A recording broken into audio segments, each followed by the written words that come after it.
नमस्कार। सिंधु सागर भारत में अवां सभिनीनि जी दिल्ली आजियां।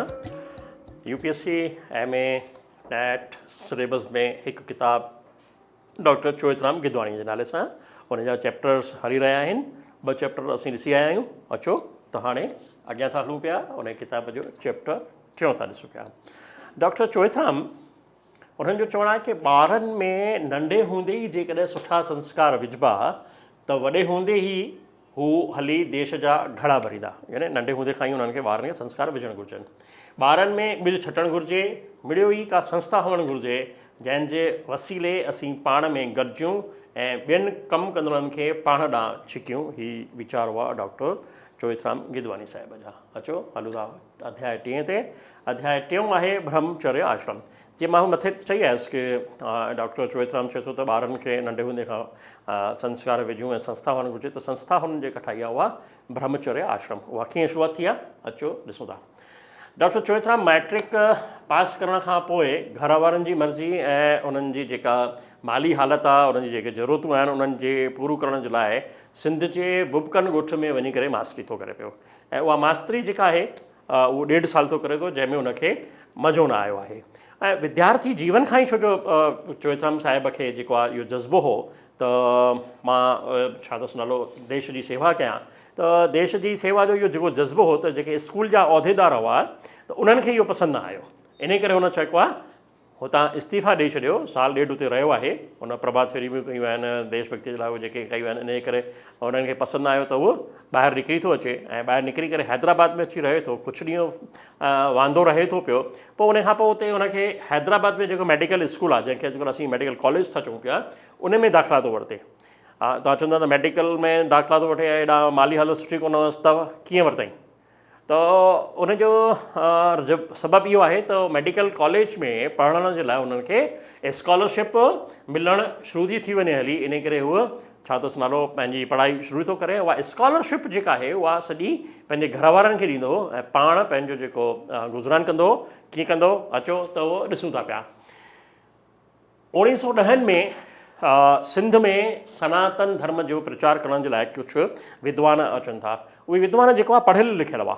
उन्हनि विद्वाननि में हिकिड़ो जेको सन्यासी हो, उहो ग्रेजुएट हो। उन चयो त हिते सिंध में बि हिकु धर्म सभा खुलणु घुरिजे। उन धर्म सभा जो पायो जेको आहे उते उन्हनि विधो आहे ऐं उहो जेको आहे ब्रह्मचर्य आश्रम जे रूप में हले थो पियो। उहो किथे थो अचे, हले पियो हैदराबाद में हिकु अछी पुल आहे, फुलेलीअ जो 3 नंबर तलाव ते। हिन बिल्कुलु जोग्राफिकली साफ़ु ॾेई छॾियो आहे। जेके सिंध में असांजा दोस्त रहनि था पिया उहे ॾिसी सघंदा त उते उहो ब्रह्मचर्य आश्रम हूंदो।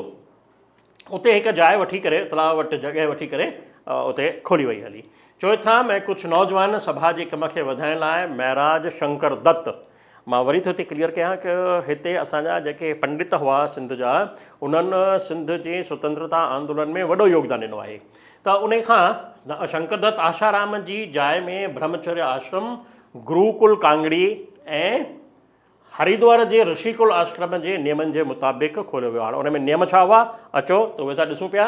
आश्रम में ॿारनि खे सनातन धर्म जे उसूलनि जे मुताबिक़ 2 वक़्त गायत्री पाठ, हवन, जप, वेद पाठ, योग ऐं आसन बि कंदा हुआ।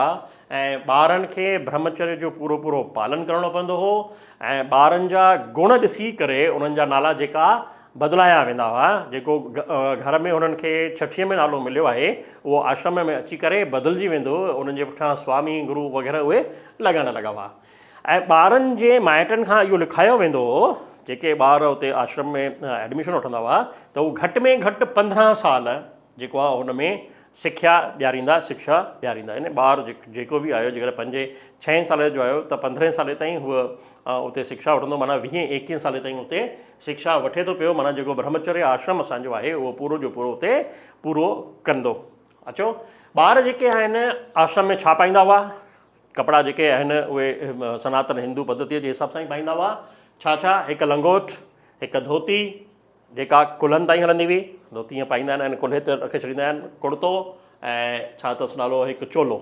ॿार पेरनि में चंपल कोन पाईंदा। ऊन्हारो हुजे चाहे सियारो हुजे, हू पेरे उघाड़े घुमंदा हुआ त हुनजा पेर बि जेके उहे मज़बूत थी वेंदा हुआ। हाली चोथराम सां गॾु गॾु घणेई ॼणा ॿिए बि आश्रम में अचणु लॻा हुआ, जेके कम में उन्हनि खे हथी ॾियणु लॻा ऐं हिकिड़ी कमेटी ठाहे करे उन्हनि शहर जा जेके बुज़ुर्ग हुआ उन्हनि खे बि उन में जुड़ियो वियो। छो जो पाण चोथराम गिदवानी बि नौजवान ई हो न, मैट्रिक पास कई हुई माना 18-19-20 साल जो, ऐं उन खां पोइ जेको आहे कुझु बुज़ुर्गनि खे बि जोड़ियो थो ऐं बुज़ुर्गनि खे जोड़े करे हिकु कमेटी ठहे थी पई ऐं उहे कमेटी जेका आहे उन आश्रम खे हलाईंदी थी रहे। त उन में बुज़ुर्ग हिकिड़ो महाराज हो कालीदास, हुनखे सेक्रेटरी ठाही ऐं सेक्रेटरी उनखे पाण सां गॾु खयो ऐं पाण सेक्रेटरी थी वियो हली, माना चोथराम गिदवानी सेक्रेटरी थी वई। उनजो जेको मुहूर्त इजलास हो उन में माण्हुनि खे अर्ज़ु कयो वियो त तव्हां हिनखे हलाइण जे लाइ माहवारी कुझु चंदो ॾियो, यानी मंथली कुझु न कुझु आश्रम खे ॾींदा रहनि। त आश्रम जेको आहे पोइ ख़ुदि हलंदो रहियो आहे ऐं वधंदो वियो आहे हली। आश्रम खे कॾहिं बि का बि खोट न पई आहे। चवनि था त माण्हू जेकॾहिं बाज़ार में वेंदा हुआ, छो जो हीउ शहर खां ॿाहिरि हो, त शहर जॾहिं ॿाहिरां कुझु माल मड़ो वठी ईंदा हुआ, कुझु शयूं वठी ईंदा हुआ, कुझु भाॼियूं बुता अनाज वठी ईंदा हुआ, त रस्ते में गाॾी हुते हुनजे आश्रम जे ॿाहिरि रोके करे आश्रम खे कुझु ॾेई वेंदा हुआ दान, तंहिंखां पोइ पंहिंजे लाइ धंधे जे लाइ पंहिंजे घर जे लाइ खणी वेंदा हुआ हली। हाणे हीउ आश्रम त ठही वियो हली, उहो आश्रम थी वरी हिकु बोर्डिंग हाउस यानी हॉस्टल। त उन जे नियमनि जे हिसाब सां ॿियनि माइटनि खे बि लॻो की असांजा ॿार बि जेको आहे हिन में पढ़णु घुरिजनि। त छा था कनि पिया, हिकिड़ो ॿियो स्कूल थो खोलियो वञे, उन आश्रम जे पासे में हिकिड़ो स्कूल थो खोलियो वञे जंहिंमें आश्रम जे जेका सिद्धांत आहिनि उन्हनि जी ई शिक्षा ॾिनी थी वञे हली। उन में ई धर्मी ऐं देश जी सेवा जा संस्कार ॾिना वेंदा हुआ। इहो स्कूल आश्रम जे पासे में भाई भूलचंद जी जाइ में खोलियो वियो, माना फुलेली 2 नंबर तलाउ उन जे पासे में, महाराज शंकरदत्त जे पासे में वरी कंहिंजी जाइ आहे, भाई भूलचंद जी जाइ आहे। उन भाई भूलचंद जी जाइ में इहो आश्रम खोलियो थो वञे हली। इन में घटि 250 ॿार जेको आहे हिकदमि शिक्षा वठंदा हुआ। इहे स्कूल वारा ॿार जॾहिं शिक्षा वठंदा हुआ तंहिंखां पोइ मिडिल ताईं इहे पढ़ंदा हुआ।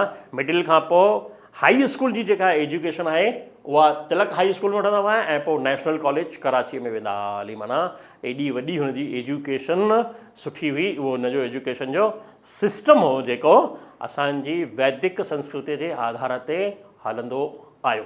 ओके, हाणे आश्रम में ऐं स्कूल में पढ़ण खां पोइ जेको कमु कंदा हुआ उन जेके आश्रम में ऐं स्कूल में जेको पढ़ण जो कमु कंदा हुआ उहे हुआ काका साहिब कालेलकर। हिन जी मां हिस्ट्री तव्हांखे पोइ ॿुधायां थो पियो। कालेलकर जी, आचार्य जीवतराम कृपलाणी, पंहिंजो JB कृपलाणी जी, जोहरमल वलसुखाणी उर्फ स्वामी गोविंदानंद, पहिरें चैप्टर में मां ॿुधायो आहे तव्हांखे। पंडित चिंतामणि शास्त्री, महाराज लोकराम, महाराज विष्णु शर्मा जेको हुनजो लेखक बि आहे, पंडित द्वारका प्रसाद रोचीराम, श्री वेढ़ोमल वापारीमल, महाराज गिरधारीलाल भारद्वाज, काको उत्तम चंद ऐं कुझु ॿिया। ही जेके बि आहिनि न, ही सभु असांजा स्वतंत्रता सेनानी बि आहिनि। हिननि आज़ादीअ जे आंदोलन में बि भाग वरितो आहे।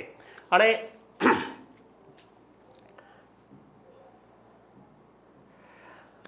जॾहिं सिंध जा ॿिया कमु कंदड़ माण्हू जेके हुआ अञा मैदान में कोन आया हुआ, यानी जेके स्वतंत्रता सेनानी आहिनि उहे अञा मैदान में कोन आया, त डॉक्टर चोइथराम जेको आहे उहो तॾहिं बि ॻाल्हाईंदो हो कंहिं ते, धर्म ते ऐं विद्या ते यानी शिक्षा ते ऐं सामाजिक कुरीतियुनि जी ॻाल्हियुनि ते उहो ॻाल्हाईंदो हो। पर ॾेखारींदो हो त इन्हनि सभिनी ख़राबियुनि जी पीड़ जेका आहे उनजी जड़ जेका आहे उहो आहे पराओ राज यानी ब्रिटिश शासन। असीं इन करे उसरी नथा सघूं, असीं वधी नथा सघूं, छो जो असांजे मथां ॿियनि जो राज आहे। जॾहिं माण्हू ग़ुलाम हूंदो आहे त पंहिंजी मन जी मर्ज़ी न करे सघंदो आहे। उहो हिन बिल्कुलु हिते स्पष्ट ॾेखारियो आहे असांजे लेखक विष्णु शर्मा साहिबु। चोइथराम साहिबु मेडिकल जी पढ़ाई पूरी थो करे या मेडिकल जी पढ़ाई हलाए थो पियो, उन सां गॾु गॾु आश्रम जा कमनि लाइ बि घणनि माण्हुनि खे ॻाॾींदो थो वञे ऐं उन में हुनजो जेको मुख्य उद्देश्य हो उहो कंहिं बि कम में सभिनी जी मदद मिले। आश्रम जा जलसा कराईंदो हो जंहिंमें विद्वाननि खे घुराईंदो हो। पंडित दीनदयाल वाचस्पति, परिवारजक स्वामी, सत्यादेव ऐं कुझु ॿियनि सां गॾिजी आश्रम जे कुझु शागिर्दनि सां सॼी सिंध जो दौरो कंदो हो। हा, इहो दौरो वरी कॾहिं कंदो हो जॾहिं उन्हनि जी वैकेशन हूंदी हुई, स्कूलनि जी जॾहिं वैकेशन हूंदी हुई त उहो छो जो पाण बि पढ़ियो पिए त मेडिकल कॉलेज में बि जेॾी महिल वैकेशन थी थिए त उहो वैकेशन में उन्हनि खे ॿारनि खे वठी करे छा त सलाह सिंध जो पूरो दौरो कंदो हो ऐं हिन दौरे में धर्म, देश ऐं हिंदीअ जो प्रचार कंदो हो। यानी 1910 में ब्रह्म आश्रम खुली वियो हली, 1910 में हिंदीअ जो प्रचार थो करे सिंध में। ओके, स्वामी सत्यदेव जे भाषण में हज़ारे माण्हू गॾिजंदा हुआ। उते स्वामी सत्यदेव खे जॾहिं घुराईंदो हो त उन में हज़ारे माण्हू गॾंदा हुआ ऐं कलाकनि जा कलाक ॻाल्हि ॿोल हलंदी रहंदी हुई। चोएथराम बेडपो हो, हिते हुनजी ॿी हिकिड़ी ख़ासियत हुनजे गुण जेको व्यक्तित्व जो अचे थो उहो बेडपो ऐं पंहिंजी तक़रीरुनि में हू रुश्वतखोरनि, रुश्वत तॾहिं बि हलंदी हुई, माना ACB तॾहिं कोन हुई, पर डॉक्टर चोएथराम ACB वांगुरु कमु कंदो हो। हाणे हुनजो ॾिसो असरु छा थो अचे, अॻियां हलंदासीं त ईंदो। रुश्वतखोरनि ऐं कामोरनि जा छोड़ा लाहींदो हो, यानी उन्हनि खे छिंबींदो हो, उन्हनि ते तंज कंदो, उन्हनि ते व्यंग्य कंदो हो। मुखियुनि ऐं चौधरियुनि खे चवंदो हो त हीअ जेका तव्हांजी जनता आहे जंहिं ते तव्हां राज था कयो उहो राज करण जे लाइ कान्हे का, उन्हनि जी सेवा कयो। ऐं जेकर तव्हांखे जनता खे सताईंदा त उनखे मुंहं ते सच चई ॾींदो हो। जेकर तव्हां जनता खे सताईंदा त तव्हांखे ईश्वर जा मोचड़ा पवंदा। एॾो बेडपो थी करे डॉक्टर चोएथराम जेको आहे कामोरनि ते, नंढी उमिरि जो माण्हू ज़मींदार ऐं कामोरा माना जेके ऑफिसर्स आहिनि उन्हनि ते जेको आहे उलड़ थो करे पियो, केॾी वॾी ॻाल्हि आहे। चवे थो त उन्हनि जी राॼ में जेके ॻोठ में तव्हांजे राॼ में जेके अणपढ़ियल आहिनि ऐं जेके बुखुनि में पहाड़ थी रहिया आहिनि, जेके बुख मरी रहिया आहिनि, उन्हनि खे तव्हां ॾुखु हुयो न, उनखे ॾुख न ॾियो, कंहिंसां बि वेर यानी कंहिंसां बि दुश्मनी न पालियो ऐं मतां को कख उॾामी अची तव्हांजी अखियुनि में पवे। कख बि वॾी विथ थींदी आहे, माना कख जेकॾहिं अखि में उॾामी अची पए त पाण खे केॾी तकलीफ़ ॾींदी आहे अखि खे, उहो हिन में हिते पहाको जेको आहे न यूज़ कयो आहे। हाणे साईं आलाराम जेको मां पहिरीं बि तव्हांखे ॿिए चैप्टर में ॿुधायोसि, साईं आलाराम जेको आहे गौशाला जो गौ सेवा जो कंदो, उन्हनि जे बि लव अचण में आयो, उन्हनि जे संपर्क में आयो आहे त उन्हनि जो नारो हूंदो बैल साहिब को करो सलाम। इन गौवंश जेकॾहिं वधाइणो आहे त बैल जी बि सुरक्षा करणी पवंदी, बैल जो बि नसुल असांखे ठीकु करिणो पवंदो। उन्हनि सां गॾिजी करे हुन नंढनि नंढनि ॻोठनि में बि गौशालाऊं जेको आहे ठाहिरायूं ऐं गौ सेवा जो कमु कयो। इहे किथे किथे थिया, लाड़काणो, सखर ऐं साहिती जी केतिरनि ॻोठनि में हू वियो आहे। उते हुननि जेको आहे आश्रम जी मदद जे लाइ हुनखे 3000 रुपया मिलिया आहिनि। माना हिते गौशालाऊं त खोले ई वञी करे साहिती वग़ैरह में, ऐं उते हुनखे जेको आश्रम जेको हले थो पियो हैदराबाद में, उन जे लाइ हुनखे 3000 रुपया था मिलनि पिया। त उन्हनि 3000 खां कुझु हिसो हू साईं आलाराम खे ऑफर थो करे पियो, आछ थो करे पियो, साईं तव्हां बि खणो, तव्हां सां गॾु हलियो आहियां मां। त हाणे साईं आलाराम छा था चवनि पिया, जहिड़ो पुञ जो कमु साईं जिन खे चयो त आश्रम जहिड़ो पुञ जो कमु ॿियो कहिड़ो। माना गौ सेवा त आहे, पर तव्हां आश्रम पिया हलायो त इन खां वधीक पुञ जो ॿियो कमु कहिड़ो आहे। गौ भक्ति सिंध में तॾहिं क़ाइमु रहंदी जॾहिं गौ भक्तीअ जा संस्कार माण्हुनि में विझिबा ऐं तव्हीं अहिड़ा माण्हू तयारु करे रहिया आहियो, अहिड़ा नंढा बालक कीअं न वेद पाठ था कनि, स्वदेशी ऐं गौ भक्तीअ ते व्याख्यान था ॾियनि। इन करे हुननि पैसा वठण खां मना करे छॾिया। उहे 3000 ब्रह्मचर्य आश्रम में ई लॻा। हाणे स्कूलनि जी जेका वैकेशन थींदी हुई उन में मां ॿुधायो तव्हांखे कि सिंध जो दौरो कंदो हो ऐं टपाल जे रस्ते बि आश्रम जो अहवालु जेको उहो पाण वटि घुराए वठंदो हो। पाण जेकॾहिं दौरे ते आहे त आश्रम कीअं पियो हले, आश्रम में का तकलीफ़ त कान्हे का, त उहा सॼी जेका आहे पंहिंजी ॼाण जेको समाचार आहे उहो पोस्ट कार्ड ऐं इनलाइन लेटर जे ज़रिए, अंतरदेशी पत्र जे ज़रिए पाण वटि घुराए वठंदो हो। पर चवनि था त संदसि गैर हाज़िरी में बि जेको आहे आश्रम ॾाढो सुठी तरह सां हलंदो रहंदो हो। उन में का बि खोट वधाई कान थींदी हुई। जेकॾहिं का खोट वधि थींदी हुई त उहो दानवीरनि खे वञी करे न्यापो मोकिलींदो हो जेको तव्हांजो संचालक, ऐं उहा खोट वधाई जेका आहे पाण ई पूरी थी वेंदी हुई। ऐं जेके आश्रम में मां तव्हांखे पहिरीं बि ॿुधायांसि त ॿाहिरां मेवा मिठाइयूं वठी ईंदा त उहे छॾींदा वेंदा हुआ हली। चोएथराम जो चवणो त हीअ कंहिं हिक जो कमु न आहे, हीअ देश जी सेवा आहे। यानी आश्रम में रहण वारनि जो जेकॾहिं तव्हां मदद था कयो पिया त इहा देश सेवा था कयो पिया। सेवा कयूं पर मेवे जी इच्छा न रखूं। कर्म किए जा फल की इच्छा मत कर ऐं इंसान कर्मण्येव अधिकारस्ते। माना कर्म कयो, फल जी इच्छा न रखो। तव्हां सोचो था मां आश्रम में मिठाई थो ॾेई वञा त मूंखे कुझु फल मिलंदो, नथिंग, कुझु बि न आहे मिलण वारो। हलो, हाणे संदसि खे जेका स्कॉलरशिप मिलंदी हुई उहा त हू घर वारनि खे ॾींदो हो ऐं पाण आश्रम में ई रहंदो ऐं आश्रम में ई पंहिंजी पूर्ति कंदो हो। डॉक्टर जी पढ़ाई जेका आहे, डॉक्टरीअ जी पढ़ाई पूरी कयईं, उन खां पोइ हुनखे कुझु छो जो स्कॉलरशिप मिली त माना स्टाइफंड मिलियो आहे त स्टाइफंड जे लाइ तव्हांखे हिकु बॉन्ड भरिणो पवंदो कि तव्हांखे हिकु पीरियड जे लाइ सरकार जी सेवा करणी आहे, सरकार में नौकरी करणी पवंदी। ठीकु आहे, त डॉक्टरी हुन सां मन सां कई जेकर डॉक्टरी जी जेको पेशो कयईं उहो बि हुन ॾाढे मन सां कयो ऐं दीन दुखियुनि जी सेवा कंदो हो। किथां बि को राति जो बि सॾु अची वेंदो हुअसि हली त हू पाण पहुची वेंदो हो हली करे दवाऊं खणी करे ऐं राति ब राति अस्पताल में वेही करे बि कमु कंदो हो। मतिलबु त सेवा हिननि जी रग रग में शामिलु हुई। हाणे डॉक्टरी हूंदे जेकॾहिं चाहे हा 1910 1915 जी जेको टाइम आहे उन में डॉक्टर ॾाढा घटि, जेकॾहिं डॉक्टर चोइथराम चाहे हा त डॉक्टरीअ में पैसा कमाए सघे हा। पर मूंखे हिते यादि थो अचे कंहिंजो हिकु गीत जूं ॿ लाइनूं गोवर्धन भारतीअ जूं त जग मेड़िया टामे जा टुकड़ा मुंहुं मेड़िया गीतनि जा मोती। गोवर्धन भारती साहिब त चओ त मूं गीतनि जा मोती मेड़िया, पर चोइथराम छा मेड़ियो? देश जे लाइ सेवा, देश जी शेवा जे लाइ नौजवान तयारु कया हुन में। अचो ॾिसूं था हाणे हुनजी नामूस चङी तरह फैलिजी थी वञे हली भई हीअ हिन तरीक़े जो डॉक्टर आहे। इन करे जेको ॿियो नाणो कमाइण लॻा त डॉक्टर नाणो न कमायो आहे, हीअ रुॻो सेवा कंदो हो। हाणे हुननि जी बदिली जेका आहे हिकु ॻोठ मां, पहिरीं ॻोठ में लॻो, ॻोठ मां हैदराबाद जेल में थो अची वञे हली। हाणे हैदराबाद जेल में बि जेका कारगुज़ारूं थींदियूं आहिनि कंहिंखां गुज़िरियूं कोन्हनि के, उहे उते बि थींदियूं हुयूं, तंहिं टाइम में बि थींदियूं हुयूं। छो जो हीअ जेको ब्रिटिश सिस्टम आयो उन सिस्टम ई जेको आहे भ्रष्टाचार पैदा करण जी शुरूआत कई। छो जो जेके ऑफिसर्स हूंदा हुआ उन्हनि खे ख़ुशि करण जे लाइ माण्हू सूखड़ियूं पाखड़ियूं खणी वेंदा हुआ। उहे सूखड़ियूं पाखड़ियूं छा हुयूं? उहो हिकु तरीक़े जी रिश्वत हुई, उहो हिकु तरीक़े जो भ्रष्टाचार ई हो ऐं उहो भ्रष्टाचार जेल में बि थींदो। पर डॉक्टर चोइथराम हिते बि ॾाढी ईमानदारीअ सां हर बीमार जी जेको जेल में हो उनजी सेवा कई। छो जो तंहिं टाइम ते जेल में जेके बंद हूंदा हुआ उहे के अपराधी के ॾोही न हुआ, पर उहे ॾोही हुआ छाजा? भारत मां जी सेवा करण जे ॾोह में उन्हनि खे बंदि कयो वेंदो हो। यानी आंदोलनकारी जेके हुआ उन आंदोलनकारियुनि खे ब्रिटिश सरकार जेल में विझंदी हुई। त उन्हनि जी बि उहा सेवा जेको आहे ॾाढो ईमानदारीअ सां ऐं पूरे जज़्बे सां कंदो हो अची करे। डॉक्टर साहब शादी न कई, उहो कुंवारो रहियो। उन चई मां परिवार न वसाईंदुसि, जेको परिवार वसाइण वारा आहिनि उहे मुंहिंजा भाउर, मां परिवार न वसाईंदुसि। हाणे छा थो थिए, जॾहिं डॉक्टर साहिबु नौकिरी करे थो पियो त उते ई ओॾीमहिल हिकु छा अथसि नालो, पहिरीं महाभारी लड़ाई थी लॻे पई ऐं उन में ऑडर थो निकिरे त तोखे अरबिस्तान में वञी करे जंगियुनि जी जेका ब्रिटिश जा जेके सैनिक आहिनि उन्हनि जो तोखे इलाजु करिणो आहे। त हू उन खां वञण में नथो चाहे पियो। हाणे सरकारी नौकिरी में आहे, उनखे वञिणो आहे छो जो हुन स्कॉलरशिप वरिती आहे, पघार वठे थो पियो, ॾाढो पशोपेश में आहे। मां छा कयां? डॉक्टर चोइथराम जी जेका आहे हुजत जेका आहे चइजे अधिकार उहो जीवतराम कृपलाणीअ ते, आचार्य कृपलाणीअ ते वधीक हो। त आचार्य कृपलाणीअ खे ख़त थो लिखे।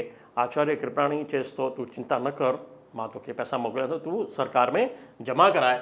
चिठीअ सां गॾु गॾु 10 ॾींहंनि में हिन वटि मनी ऑर्डर अची थो वञे हली ऐं उहो मनी ऑर्डर जेको आहे पैसा जेका जेतिरी बि हुनखे रक़म खपंदी हुई उहा रक़म हुनखे मिले थी ऐं हू जमा थो कराए सरकार में ऐं सरकार जे बंधननि खां आजो थो थी वञे हली।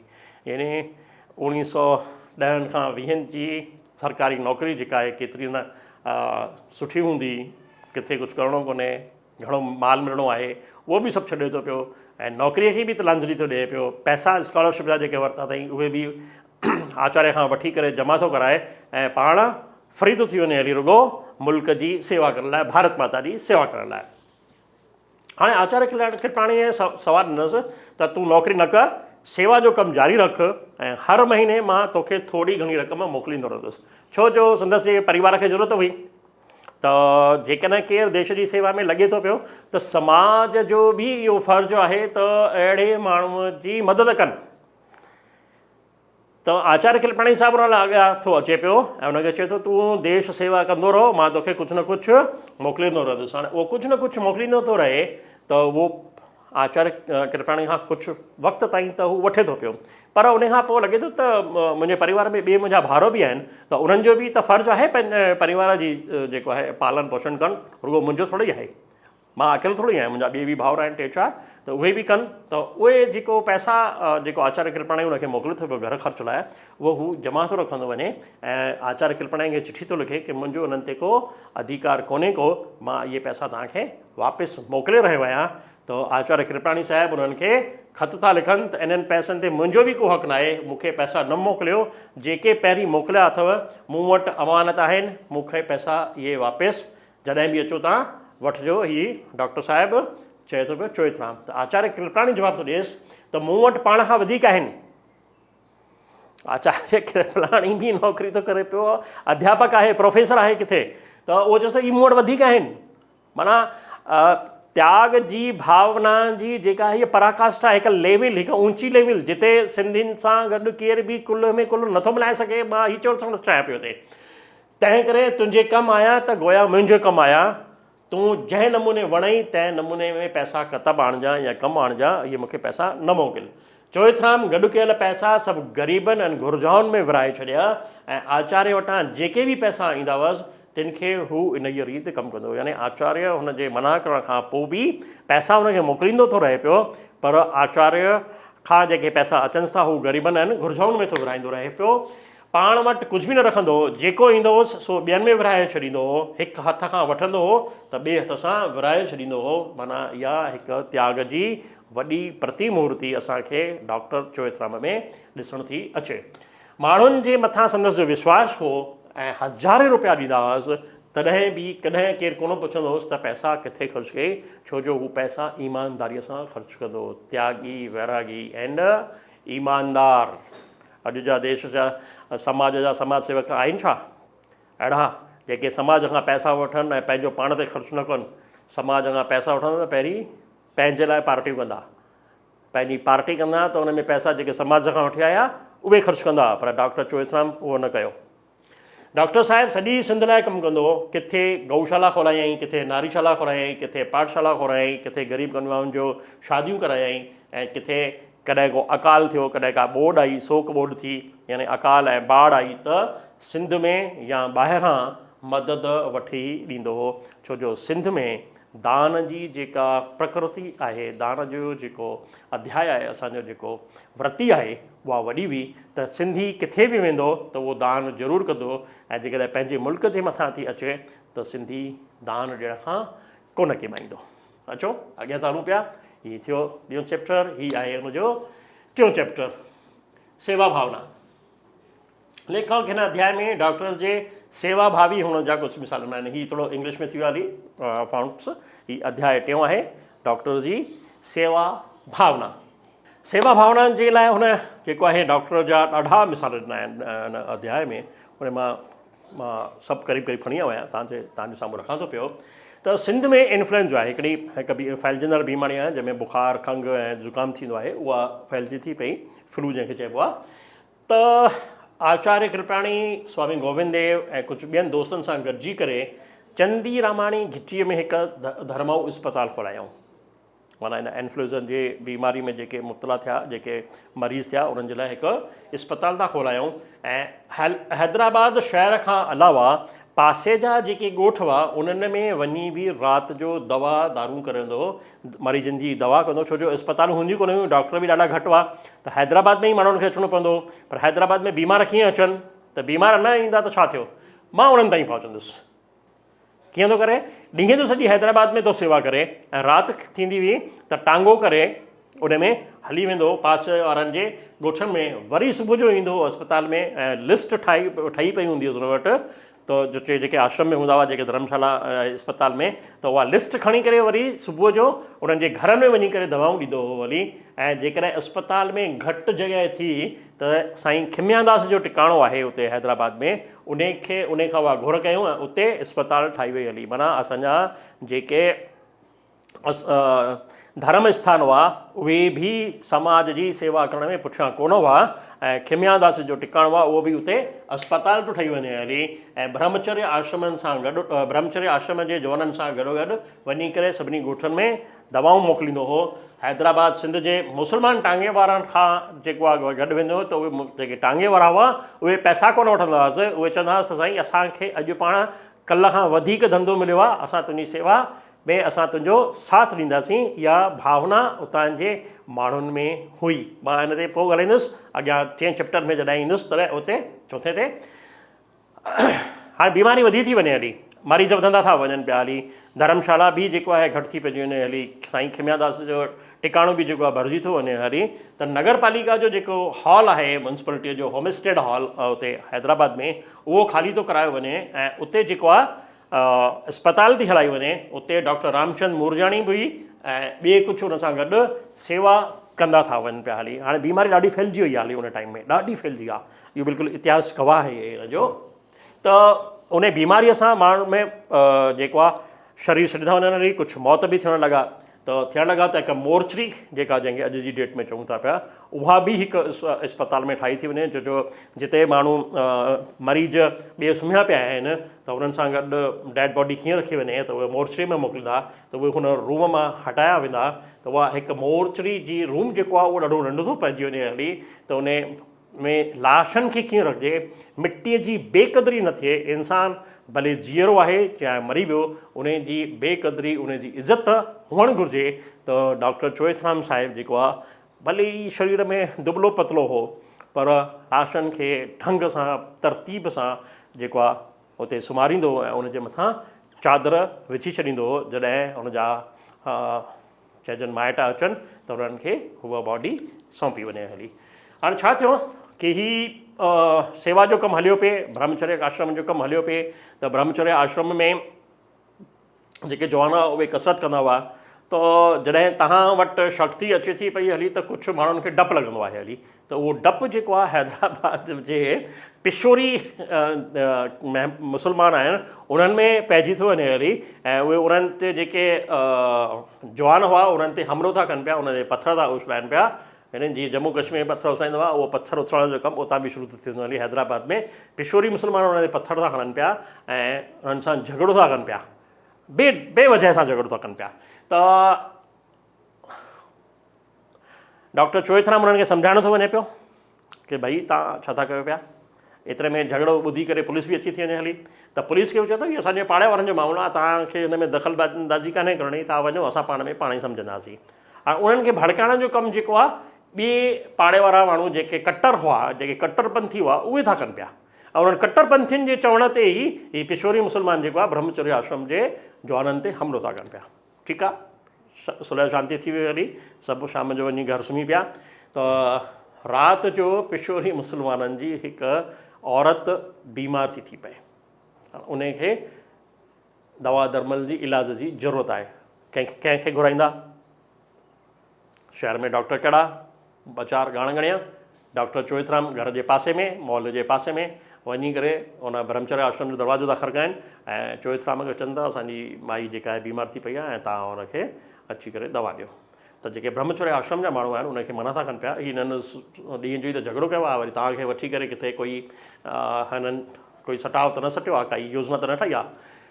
चए थो तव्हां चिंता न कयो, मां वेंदुसि दवा जे लाइ पेटी खणे थो ऐं उन मोहल्ले जी जेका स्त्री आहे उनजी दवा करे ऐं वापसि अचे थो। त आश्रम वारनि सुख जो साह था खणनि पिया ऐं पिशोरी महिमान बि जेके मुस्लमान आहिनि उहे ॾाढा शर्मसार था थियनि ऐं माफ़ी था घुरनि पिया। अचो अॻियां था हलूं पिया। हाणे अचे थो पियो हिकु फुलेली जेका वाह आहे जेका हैदराबाद में, उनजे घाट ते हिकु नौजवान जेको आहे ऋषि उहो आयो ऐं उहो बीमार पइजी वियो वरी। त उन ऋषिअ जी हिनखे जॾहिं ख़बर थी पए त उते हुनखे आश्रम नथो घुराए, उते ई वञी करे उन फुलेली वाह ते वञी करे हुनजी सांधे 2 महीना माना लगातार 2 महीना जेको आहे सेवा थो करे पियो। ऐं इहो जेको ऋषि हो उहो केरु हो? अच्छा ॿुधायांव थो। 1908 में जेको मुज़फ़रपुर में धमाको थियो हो, खुदीराम बोस जेको कयो हो, उन जो उहो साथी हो ऐं लिकी छिपी करे सिंध में रहणु आयो हो। इहो BA पास ग्रेजुएट ऋषि जंहिंजी हुन सेवा कई। हाणे उहो केरु हो? उहो वरी हुनखे जॾहिं कॾहिं ख़बर पए 1916 में जॾहिं लखनऊ में कांग्रेस जो अधिवेशन थो थिए त मिस्टर चटर्जी जेको आहे उहो ॻोल्हींदो अची करे डॉक्टर चोएथराम खे पहुचे थो पियो ऐं पंहिंजनि दोस्तनि खे ॿुधाए थो पियो त डॉक्टर चोएथराम हुनजी लगातार सेवा कई। हुनजी सेवा जे करे ई हू अॼु जिंदह आहे ऐं जिंदह आहे उन खां पोइ कांग्रेस अधिवेशन में बि आहे। त ॾाढो ख़ुशि थो थिए पियो हू बि ऐं सभिनी जेके बि नौजवान दोस्त उते आया आहिनि, जेके बि स्वतंत्रता सैनानी कांग्रेस अधिवेशन में जेके भाग वठण वारा, उन्हनि सभिनी खे हथ जोड़े चए थो पियो त सिंध तव्हांजी बि आहे, तव्हांजो घरु आहे, तव्हांखे जॾहिं बि खपे तव्हां अची करे असां वटि रही सघो थो पिया, असांखे पंहिंजी महिमान नवाज़ी आतिथ्य करण जो मौक़ो ॾेई सघो थो पिया। ही हो डॉक्टर चोइथराम जी सेवा भावना। हाणे अध्याय 5 टियों पढ़ी आयासीं, टियों पढ़ी आयासीं ब्रह्मचर्य, चौथों पढ़ी आयासीं सेवा भावना, ऐं 5 आहे कुझु झूनियूं यादगिरियूं। हाणे कहिड़ियूं कहिड़ियूं यादगिरियूं आहिनि जेके हिन ॾिनियूं आहिनि, अचो त ॾिसूं था पिया। चोइथराम में उत्साह हो, उमंग हो ऐं कमु करण जो साहस हो। चोइथराम जे इन्हनि गुणनि जे विकास खे हथी मिली आचार्य कृपलाणीअ जी संगत मां। यानी हिन चैप्टर में जेको ॿुधाए छॾियईं, उत्साह ऐं उमंग ऐं कमु करण जो जज़्बो, ऐं इन खे हथी ॾियण वारो केरु? आचार्य कृपलाणी। आचार्य कृपलाणी नंढे हूंदे खां ई अहिड़नि कमु कंदड़नि खे हिमथाईंदो हो। यानी इहो वरी आचार्य कृपलाणीअ जो हिकु जेको जज़्बो या आचार्य कृपलाणीअ जो गुण, त जिन जवाननि में ॾिसंदो हो हिन में हिमत आहे, हीउ कुझु करे सघे थो पियो, त उन्हनि खे अॻियां वधाईंदो हो ऐं उनजी जेको आहे दोस्ती कंदो हो, उनजी लड़वचड़ में ईंदो हो, उनखे हू अॻियां वधाईंदो हो। आचार्य ब्राह्मण तबिके सां घणो संबंध जोड़ियो, छो जो ब्राह्मण नौजवान जेके हुआ उहे मग़रबी रंग में यानी वेस्टर्न कल्चर में अञा ताईं न ॿुॾा हुआ। उन्हनि में हिंदुत्व जी भावना, सनातन धर्म जी भावना, वैदिक संस्कृति जी भावना कूट कूट करके भरियल हुई, छो जो घरनि में उन्हनि खे उहा शिक्षा मिलंदी हुई। जीअं मां पहिरीं बि चई आहियां, असांजा वॾा में वॾा वधीक में वधीक स्वतंत्रता सेनानी जेके बि आया उहे पंडित समाज मां आया, महाराजनि मां आया। चोइथराम जे ज़रिए हू जेको आहे वधीक नौजवाननि सां ऐं भाई बंधनि सां मिलंदो हो, जुड़ंदो हो ऐं उन्हनि में देशभक्ति जी भावना भरींदो हो। 3 ॾींहंनि में हिकु थियोसॉफिकल सोसाइटी खुली हुई।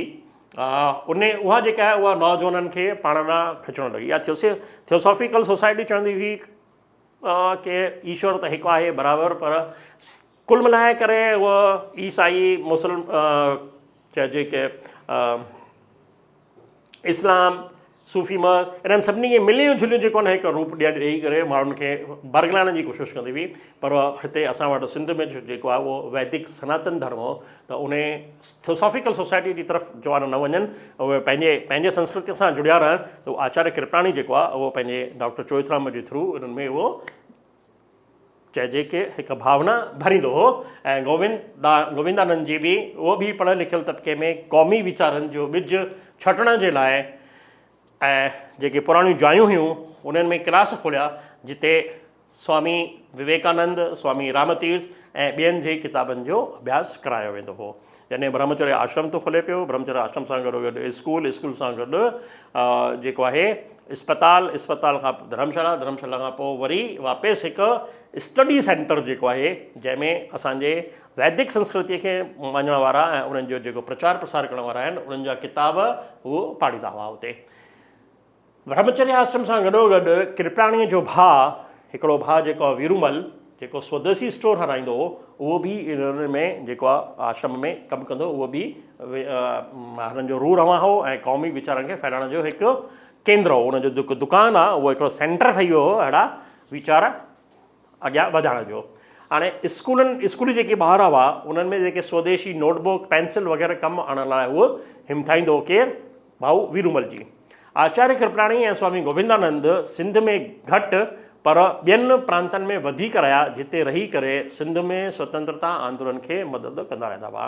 ॾिसो, को बि जेको सूबो आहे उहो पंहिंजो पाण में पूरो कंप्लीट न आहे, उनखे कुझु पंहिंजो जेको आहे उहो ॿिए खे ॾियणो आहे, कुझु ॿियनि खां वठी करे पंहिंजे सूबे में रखिणो आहे। त हीअ जेके सामाजिक कम आहिनि, जेके आज़ादीअ जा आंदोलन आहे, जेके स्वतंत्रता जो आंदोलन आहे, उन में बि ॿियनि हंधि छापियो थिए, इन जो वाह स्वाव जेको आहे उनजा समाचार पंहिंजो पाण खे मिलणु घुरिजनि, त उहा हिक ॿिए में हिमत ॾींदी आहे। वरी हिमत सिंध में जेको कमु थिए पियो उहो ॿियनि सूबनि में फैलिजे, त आचार्य कृपलाणी ऐं गोविंदानंद सिंध में घटि, सिंध खां ॿाहिरि वधीक जेको आहे कमु कंदा हुआ। डॉक्टर चोइथराम आचार्य खे चयो त तूं सिंध में रहो। तंहिं ते आचार्य छा थो जवाबु ॾिए? मां ॿाहिरि रही वधीक कारगर थी सघंदुसि, तूं हिते असां सभिनी जो मटु आहीं, यानी बराबरि आहीं, असांजा बराबरि तूं आहीं। तूं सिंधियुनि जी रग सम्झी वियो आहीं, मूंखे ॿाहिरि कमु करणु ॾे। रग कहिड़ी सम्झी सघियो हली? उहो तव्हां पूरो पढ़ी आया आहियूं त दान जेको आहे उहो पुञ जेको आहे असांजे रग रग में समायल आहे, त उहो पैसो पंजड़ जेको आहे वधीक ॾियण में असीं होशियारु आहियूं, त इन करे उहो उनखे सम्झी वरी। हाणे 1857 में जेको पहिरियों आज़ादी स्वतंत्रता जो आंदोलन हलियो ऐं उहो असफल थियो, त जेके लोभी लालची ऐं चापलूस हुआ उन्हनि जेको आहे अंग्रेज़नि जी ग़ुलामी करणु शुरू कई। हर समाज में थींदा आहिनि, हर वक़्त में थींदा आहिनि। चवंदा आहिनि न काबुल में गधे नहीं होते क्या, बिल्कुलु होते हैं। त सिंध में बि चापलूस हुआ, ग़ुलामी मनोवृत्तीअ वारा माण्हू हुआ, उन्हनि जेको आहे उन्हनि जी हुज़ूरी करणु शुरू कई अंग्रेज़नि जी। त जेके स्वाभिमानी हुआ, जंहिंजो पंहिंजो स्वाभिमान जागृत हो, देश प्रेम जेको आहे उनमें भरियल हो, तिन जॻह जॻह ते नंढियूं नंढियूं समितियूं ठाहियूं। उन्हनि नंढियुनि नंढियुनि समितियुनि में नंढा नंढा स्कूल हुआ, पाठशालाऊं हुयूं, कसरत करण जूं शालाऊं हुयूं, ऐं इन्हनि जे ज़रिए जेको आहे देशवासियुनि में हू स्वतंत्रता जे लाइ जोश भरण जो कमु कंदा हुआ। यानी असां वटि जेकॾहिं तव्हांखे ध्यानु हुजे त अञा बि शहर में किथे किथे व्यायामशालाऊं या अखाड़ा आहिनि। इन्हनि अखाड़नि में जेको आहे रुगो पहलवान पैदा कोन थींदा हुआ। छा थींदा हुआ? पहलवानी कराईंदे कराईंदे उन्हनि खे देश जे लाइ बि जज़्बो जाॻायो वेंदो हो। यानी स्वस्थ शरीर में स्वस्थ मस्तिष्क का निवास होता है। इहा कहावत जेका हिंदीअ जी आहे उहा असांखे यादि रखणु घुरिजे त असांजो जेकॾहिं शरीर स्वस्थ आहे त असांजो मन बि स्वस्थ रहंदो, ऐं इन स्वस्थ मन सां असीं पंहिंजे देश जी शेवा करे सघंदासीं। अॼु बि ज़रूरत आहे। अॼु बि जेकॾहिं मुल्क आज़ादु थी वियो आहे, स्वतंत्र थी वियो आहे हली, त छा थी पियो? असांखे अञा बि पंहिंजे मुल्क जी सेवा कंदो रहणु घुरिजे। अचो हाणे अॻियां हलूं पिया त इहे जेके समितियूं पाठशालाऊं जेके हुआ उहे घणो करे महाराष्ट्र में वधीक हुआ ऐं उहे उते वधीक कमु कंदा हुआ। त लोकमान्य तिलक सां जेके गॾु कमु कंदड़ हुआ, छो जो लोकमान्य तिलक खे 6 महीने जी सजादी थी वञे हली, त जेके हुन जा साथी हुआ उहे काका साहिब कालेलकर, देशपांडे, स्वामी आनंद, चिंतामणी शास्त्री, मामा साहिब फड़के ऐं श्री देशपांडे जेको बड़ौदा में हो उन समर्थ विद्यालय खोलियो ऐं पंहिंजो केंद्र बड़ौदा ठाहियो। ऐं हिते समर्थ विद्यालय खोले करे स्कूल ठाहियो। माना जेके आज़ादीअ जा परवाना हुआ न, जिन खे जुनून हो, उहे चइजे कि स्कूल खोले करे माण्हुनि में ॿिज पोखणु लॻा त तव्हांखे आज़ादी वठणी आहे। अचो हाणे जेल में जॾहिं थो वञे त सरकार जे पारां ॾाढियूं सख़्तियूं थियूं अचनि ऐं उन्हनि ते सभिनी ते नज़र थी रखी वञे। त काका साहिब कालेलकर आचार्य जो हमक्लासी हो। मां मथे पहिरीं ॿुधायोसि न काका साहिब कालेलकर कहिड़ो, मां अॻियां हलंदुसि त ॿुधाईंदुसि। त काका साहिब कालेलकर जेको आहे आचार्य कृपलाणी जो हमक्लासी हो, यानी क्लासमेट हो, ऐं उहो लिकी छिपी करे कमु कंदो हो। त उन खे आचार्य हैदराबाद में थो मोकिले पियो, ऐं हैदराबाद में अची करे हू ब्रह्मचार्य आश्रम में थो रहे पियो, जिते हुन पंहिंजी जेका पहचान आहे संस्कृत जे विद्वान जे रूप में ॾिनी आहे। ऐं उते जेको आहे उनखे स्वामी जी चयो वेंदो हो। माना काका साहिब कालेलकर के उते ब्रह्मचर्य आश्रम में स्वामी जी चवंदा हुआ, ऐं इहो स्वामी जी जेको आहे संस्कृत जी शिक्षा ॾींदो हो। ऐं चोएथराम जी इन्हनि खे नौजवाननि सां गॾिजणु वठी वेंदो हो काका साहिब कालेलकर के, जीअं ॿिए नौजवान बि आश्रम ऐं देश जी सेवा में गॾु अची सघनि। चोएथराम जी इहा मित्र मंडली वधंदी वई त स्वामी जी कमु करण जी रुचि ऐं कम जी ज़रूरत ॾिसी नौजवाननि खे आश्रम में घुराईंदो हो ऐं उन्हनि खां कसरत सिखण सां गॾोगॾु कहिड़ी तरह शहर में कमु कजे उन में ॿियूं व्यायामशालाऊं खोलियूं, जीअं होशियारु नौजवाननि जेको आहे असां सां जुड़नि। त जेके जवान होशियारु हुआ उन्हनि खे वरी लठ हलाइण बि सेखारींदो हो, ऐं उन्हनि लठ सां गॾु गॾु पलथी जेका आहे लठ जी हिकु थींदी आहे विद्या, उहा बि सेखारींदो हो। त उन्हनि खे ॾिसी करे, जवाननि खे ॾिसी करे जेके ॿिए स्कूल हुआ उन्हनि जे मास्तरनि जेको आहे डॉक्टर चोएथराम खे चयो त असांखे बि अहिड़ा कुझु उस्ताद ॾे जेके असांजे स्कूल में अची करे असांजे ॿारनि खे बि शिक्षा ॾियनि। यानी जेको जोत से जोत जले, हिकु ॾीओ ॿरंदो त उन मां 1000 ॾीआ ॿरी सघनि था पिया। जेका चोएथराम जेका आश्रम खोलियो आहे, व्यायामशाला खोली आहे, उन सां गॾु हाणे ॿिए हैदराबाद जा स्कूलनि जा मास्तर बि चवनि था पिया त असांखे उस्ताद ॾे त असांजे स्कूल में अची करे ॿारनि खे लठ हलाइणु सेखारनि, व्यायाम करणु सेखारनि। अचो हलूं था अॻियां। कसरत ऐं व्यायामशाला देशवासियुनि में उत्साह ऐं उमंग पैदा करण जा जॻहियूं हुयूं। अहिड़ियुनि जॻहियुनि ते तयारु नौजवान सॼी सिंध में फैलिजणु लॻा ऐं सिंध में हिकु नई हवा वहणु लॻी, क्योंकि जिते जवान वेंदा उते उते हवा जो रुख बि बदिलंदो ऐं सिंध में इहो हवा जो रुख जेको आहे बदिलण में ब्रह्मचर्य आश्रम जो वॾो योगदानु हो।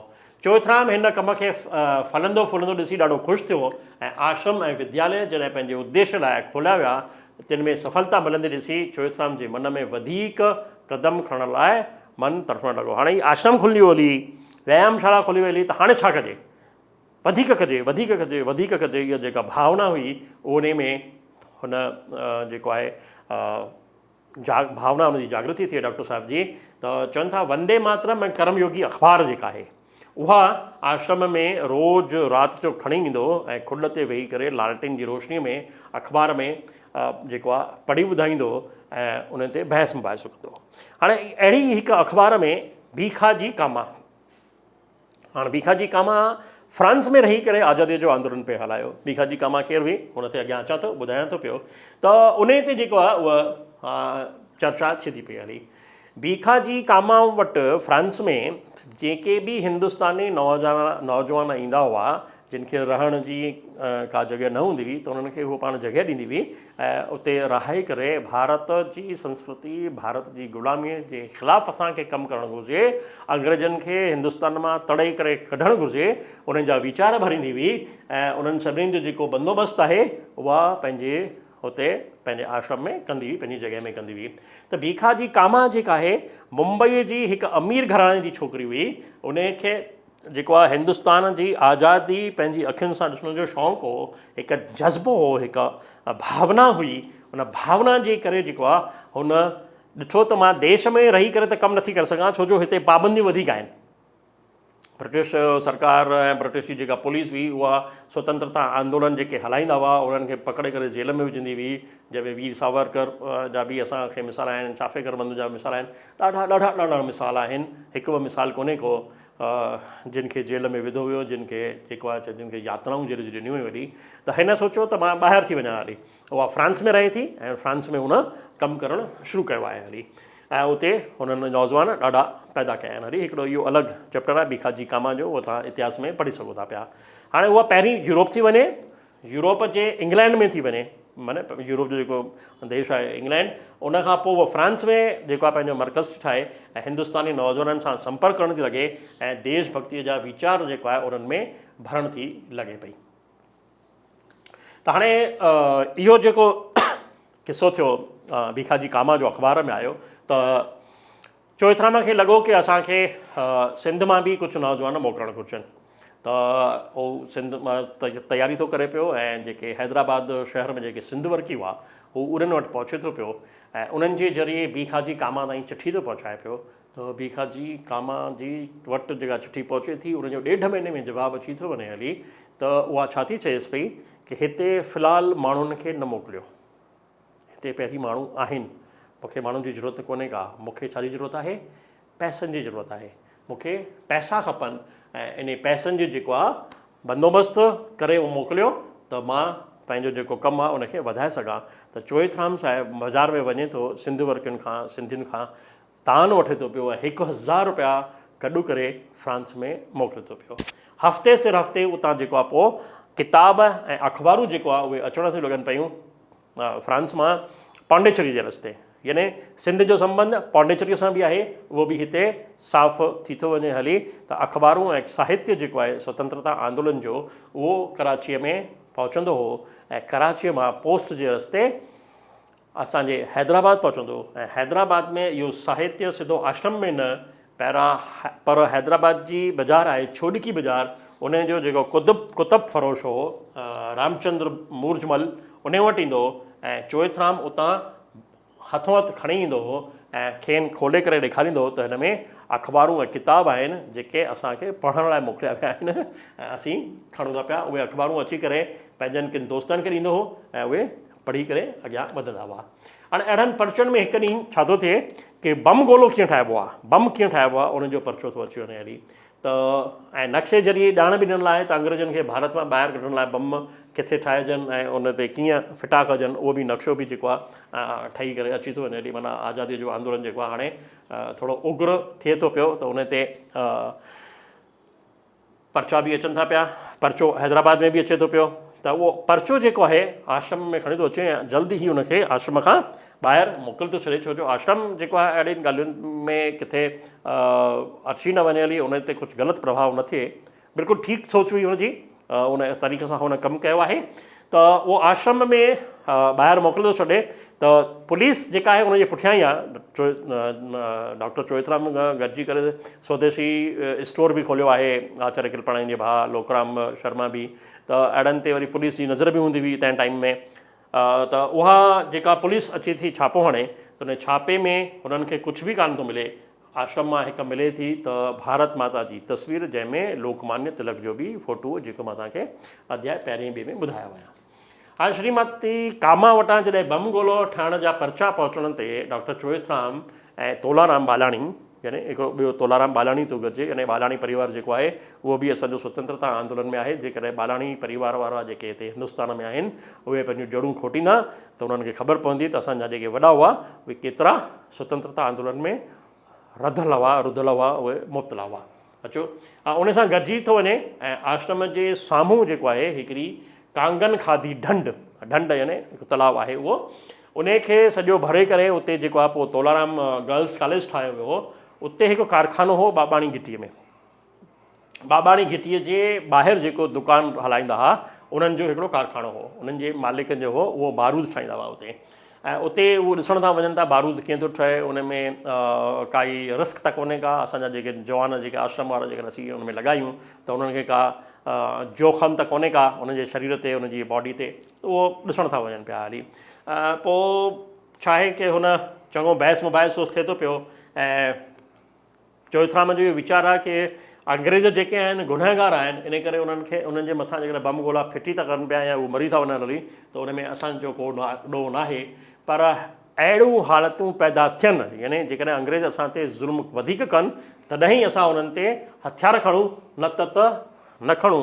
पर चोइथराम जे वीचारनि में पोइ परिवर्तन थो अची वञे हली। हू गरम दल ऐं जेको बम गोला ठाहिण जो जेको आहे वीचारु छॾे थो ॾिए ऐं पोइ जेको बि हुन वटि मटीरियल आहे उहो ॿाहिरि वञी करे ढंढ में उछलाए थो अचे पियो वरी।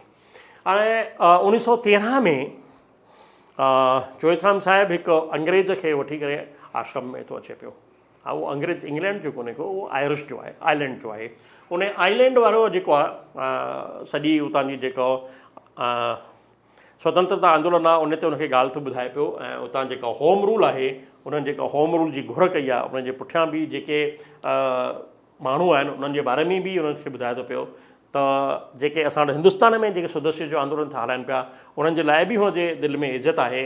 त चोइथराम साहिबु जेको आहे उहो कॉलिस एंड डी वलेरा जेके उतां जा वॾा नेता आहिनि उन्हनि जे उन जी ॼाण थो हासिलु करे ऐं आयरलैंड जी आज़ादीअ जो जेको आहे इतिहासु आहे उन जी में दिलचस्पी थो ॾेखारे ऐं असां कीअं था उनखे हिते करे सघूं, उन जो साहित्य जी घुर थो करे पियो। त उहो साहित्य वॾी तादाद में जेको आहे उहो आयरिश जेको हमरा आयो हो आश्रम में, उहो हुननि खे मोकिले थो पियो। ऐं उहो आश्रम में एतिरो अची थो वञे हली त हिकिड़ो सॼो कबट भरिजी थो वञे हली। ऐं इन साहित्य खे पढ़ण लाइ शहर जा घणा ई माण्हू, जंहिंमें लालचंद अमरनोमल, जेठमल परसराम गुलराजाणी, तोलाराम बालाणी, इहे जेके मुख्य हुआ, इहे इन्हनि साहित्य खे पढ़ंदा हुआ ऐं पंहिंजनि दोस्तनि में बि फैलाईंदा हुआ। आशिक ज़हर प्याग, आशिक ज़हर प्याग, वे ॾिसी वेसन घणा, कणे ऐं कातिल जा हमेशह हेराक, तोणे कननि चाक, तब आहा नसलनि आम खे। यानी शाह अब्दुल लतीफ़ जो ही जेको बैत आहे उहो ॿुधायो आहे तव्हांखे। त चोइथराम जेको आहे अहिड़नि ते पूरी तरीक़े सां अमल कंदो हो।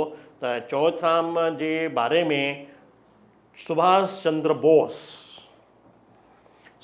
बोस जेको राज बिहारी घोष सां गॾु 4 जुलाई 1943 में सिंगापुर पहुतो, तंहिं ॿुधायो त सिंधी दान वीरनि जूं एड्रेसूं जेके आहिनि उहे असांखे कंहिं ॾिनियूं, साईं चोइथराम साहिबु ॾिनियूं हुयूं।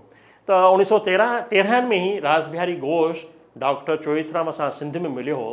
तंहिं वक़्तु हुन संदसि माली मदद कई हुई। इहो बि डॉक्टर चोइथराम जी जेका ख़ासियत जेका आहे माली मदद करण वारी अंग्रेज़नि आज़ादीअ जे मतवालनि खे, उहा हिते थी अचे पई। त उहो बि ॿुधाए थो पियो कि मूंखे बि चोइथराम गिदवाणीअ मदद कई आहे। त ॿुधाइनि था त चांदनी चौक दिल्लीअ में जंहिं जाइ मां वायसराय ते बम उछलायो वियो हली, राज बिहारी घोष उछलायो, तंहिंमें श्री लोकराम शर्मा ऐं विष्णु शर्मा बि रहिया हुआ। ॿई असांजा स्वतंत्रता सेनानी। अमीरचंद जेको बंगाली आहे उहो लोकराम सां गॾु बनारस में पढ़ियो हो, तंहिं खुदीराम बोस सां मुलाक़ात कराई हुई। कंहिंजी? लोकराम शर्मा सां विष्णु शर्मा जी खुदीराम बोस सां। ऐं उहा मुलाक़ात ही उन जे ज़रिए ई चोइथराम जी थी हुई। माने अमीरचंद मिलाए थो पियो लोकराम ऐं विष्णु शर्मा सां, ऐं विष्णु शर्मा चोइथराम खे मिलाइनि था पिया खुदीराम बोस सां। इहो भम ॻोल्हो हणण जे मनसूबे ठाहिण में अमीरचंद ऐं कुझु ॿियनि खे फांसीअ जी सज़ा मिली हुई। सुभाष चंद्र बोस ॾांहुं चोइथराम सां सुठी सुञाणप हुई ऐं हैदराबाद दौरे में ई सुभाष चंद्र खे सिंध मां शादी करण जी उन्हनि सलाह ॾिनी। जेको सुभाष चंद्र बोस जेको आहे न उहो आज़ादी चाहे थो पियो ऐं उन स्वतंत्र आंदोलन ॾाढो ज़ोर सां हलायो आहे ऐं उन ई पहिरीं भारत खे आज़ादु घोषित कयो आहे ऐं भारत जी झंडो फहिरायो आहे ऐं भारत जो पहिरियों प्रधानमंत्री ठहियो आहे। इतिहास ॾाढो इन ते नथो ॻाल्हाए पियो, उन ते पाण खे वधीक जेको आहे पढ़ण जी ज़रूरत आहे, खोजना करण जी ज़रूरत आहे। सुभाष चंद्र बोस जा सिंध सां रिश्ता आहिनि, उहो जेको आहे हिते सवलो जेको आहे थिए थो ऐं उहे वधीक घाटा थियनि त जॾहिं 1913 में उन खां पोइ मिले थो पियो सुभाष चंद्र बोस त ऐं उनखे छॾण जे लाइ रेलवे स्टेशन ते सभु दोस्त अचनि था पिया त उनखे चवनि था भई तोखे पैसनि जी ज़रूरत आहे त तोखे पैसा जेको आहे तॾहिं मिली सघनि था, तूं जॾहिं कंहिं सिंधीअ सां शादी कंदे त तोखे ॾाजे में घणो ई कुझु धन मिली वेंदो हली ऐं उहो धन तूं आज़ादीअ जे आंदोलन में लॻाइनि था। त सुभाष चंद्र बोस जेके बि उते दोस्त वेठल हुआ उन्हनि सभिनी खां पुछे थो त तो शादी कई आहे, तो शादी कई आहे, तो शादी कई आहे? सभई चवनि था न असां शादी कोन कई आहे, असीं अञा कुंवारा आहियूं। चवनि जॾहिं तव्हां सभई कुंवारा आहियो त पोइ मां बि कुंवारो छो कोन थो रही सघां। ऐं इहा जेके सभई कुंवारा आहिनि उहे सभई मिली करे छा थो चए पियो, उते ई मुल्की मज़नुनि जी पार्टी ठाहिण जी रिथा थो ॾिए पियो। ऐं सुभाष बाबू चयो त छो न हिकु कुंवारनि जी पार्टी ठाहियूं जंहिंजो नालो हुजे जय हिंद पार्टी ऐं चोइथराम थिए उनजो प्रेसिडेंट ऐं मां थियां सेक्रेटरी। यानी हेॾो वॾो जेको आहे हिकु प्रस्ताव सुभाष चंद्र बोस ॾिनो आहे चोइथराम खे कि तूं जय हिंद पार्टी ठाहे करे हुनजो अध्यक्ष ठही वञ। हली देश जी सेवा आज़ादीअ मथां शादी सदके कजे, यानी शादी कुर्बान कजे। ऐं 1944 में डॉक्टर चोइथराम दुनिया भर जे सिंध वर्कियुनि जी लिस्ट जेका मां पहिरीं बि ॿुधायसि मथे उहा सुभाष बाबू खे ॾिनी हुई। त हिते सुभाष बाबू जी जेका हिकिड़ी उहा जेका ख़ासियत गुण आहे उहा सॼी हुन यादि करे छॾी, हुन पन्ना जेका फाड़े छॾिया उहा यादि करी ऐं उहे हुते यादि ई यादि हुआ। अचो अॻियां था हलूं पिया। आचार्य कृपलाणीअ जो परिवार आहे उन जी बि उहो ॼाण ॾिए थो पियो विष्णु शर्मा जी हिन चैप्टर में। त संदसि पिता दीवान भगवानदास कृपलाणी, आचार्य जो पिता भगवानदास कृपलाणी आदर्शी इंसान हो। संदसि खे चङा पुट हुआ, हिन ॿुधायो कोन्हनि कि घणा पुट हुआ पर लिखे थो चङा पुट हुआ, पर सभई उन्हनि जो अलॻि अलॻि ख़्यालु आहे। छो जो जेके बि भाउर हूंदा आहिनि उन्हनि सभिनी जा ख़्यालु हिकु जहिड़ा हुजनि ज़रूरी न आहे, सभिनी जा ख़्यालु अलॻि अलॻि हूंदा आहिनि। हाणे हुनजो वॾो भाउ हो ॾेऊमल, पोइ जेको मुस्लमान थो थी वञे हली ऐं उहो ॾेऊ शेख जे नाले सां मशहूरु थियो थिए ऐं आज़ादीअ जो परवानो थियो थिए। यानी सिंध में जेके मुस्लमान रहनि था पिया उहे असांजे जेका हिते हींअर सिंधी रहूं था पिया उन्हनि जे परिवार मां ई परिवर्तित थी करे, यानी हिंदुनि मां मुस्लमान थी करे ई उते रहिया पिया आहिनि। त असां जेकॾहिं ॾिसूं त 5 पीढ़ियूं 6 पीढ़ियूं 8 पीढ़ियूं 10 पीढ़ियूं पहिरीं जेको आहे उन्हनि जी जड़ूं जेके आहिनि उहे वैदिक संस्कृत सां जुड़ियल आहिनि, जेको मां पहिरीं चई आयसि। हा उन्हनि जा जेके दोस्त हुआ मौलवी अब्दुल्ला, हाणे ॾिसो ॾेऊ शेख बि थी वियो न, ॾेऊमल बि मुस्लमान थियो पर उहो बि आज़ादीअ में लॻो। आज़ादीअ में हुन सां अब्दुल्ला ऐं मौलवी अब्दुल्ला ऐं शेख अब्दुल्ला मज़ीद जेको आहे इहे हलनि था पिया। इहे वरी रेशमी रुमाल जेको आहे उहो जेको आंदोलन हलियो आहे उन में हू शामिलु हुआ। या वरी इन जो जेको रेशमी रुमालनि वारो सॼो जेको आंदोलन आहे उहो रोल्ट चर्च कमीशन वारो जेको आहे उन बयान में लिखियलु आहे। उहो ॾेऊ शेख जेको आहे अंग्रेज़नि जो दुश्मन ऐं चोइथराम जो दोस्त हो ऐं आचार्य जो ॿियो भाउ बि मुस्लमान थियो हो ऐं अंग्रेज़नि जे विरोध में हो। टियों सन्यासी थियो ऐं हलीम ऐं सात्विक सुभाउ वारो हो। ॿिया भाउर बि हुआ जेके सिंध हैदराबाद में रहंदा हुआ, जंहिंमें वरूमल जेको स्वदेशी स्टोर हलाईंदो हो ऐं इन जी आचार्य कृपलाणीअ जी भेण किकी भेण जे नाले सां जेका आहे मशहूरु थी, उहा बि आज़ादीअ जे आंदोलन में महिला स्वतंत्रता सेनानी असांजी उहा आहे ऐं उहा बि देश सेवा जे कम में हमेशह लॻी रहंदी हुई। ऐं डॉक्टर चोइथराम जा आचार्य कृपलाणीअ जे पूरे परिवार सां सुठा संबंध हुआ, इहो हिते ज़ाहिर करण जी कोशिशि कई आहे। अहिड़ी कोमागाता मारू जहाज है हुन में मशहूर इनकलाबी जेको है काका गुरुदत्त सिंह जंहिं ते 40,000 जो इनाम हो केतिरा ॾींहं लोकराम वटि रहियो तंहिंसां बि डॉक्टर चोइथराम जा संबंध आया हुआ। ही हो असांजे डॉक्टर चोइथराम जो किताब ऐं उन जा 3 चैप्टर 3, 4 ऐं 5 देश सेवा जी भावना ब्रह्मचर्य आश्रम ऐं कुझु यादगिरियूं जेको आहे विष्णु शर्मा असां सां वांझियूं आहिनि वंडियूं आहिनि असांखे ॿुधायूं आहिनि। त अॼु जे लाइ एतिरो ई। अॻिते डॉक्टर चोइथराम जो किताबु अॻिते हलंदो रहंदो। तव्हांखे ही वीडियो कीअं लॻो पंहिंजा कमेंट्स ज़रूरु कमेंट बॉक्स में लिखंदा। ऐं डॉक्टर चोइथराम जी जीवनी सिंध में स्वतंत्रता जो आंदोलन जो वॾो हिकु ज़ख़ीरो आहे इहो पंहिंजनि दोस्तनि दड़नि मिटनि माइटनि ॿारनि बचनि नौजवाननि ताईं ज़रूरु पहुचाईंदा। इहा मुंहिंजी हिकु वेनिती आहे। जय हिंद जय सिंध जिए सिंध जीअनि सिंधियत खे चाहण वारा। वरी मिलंदासीं जल्दी।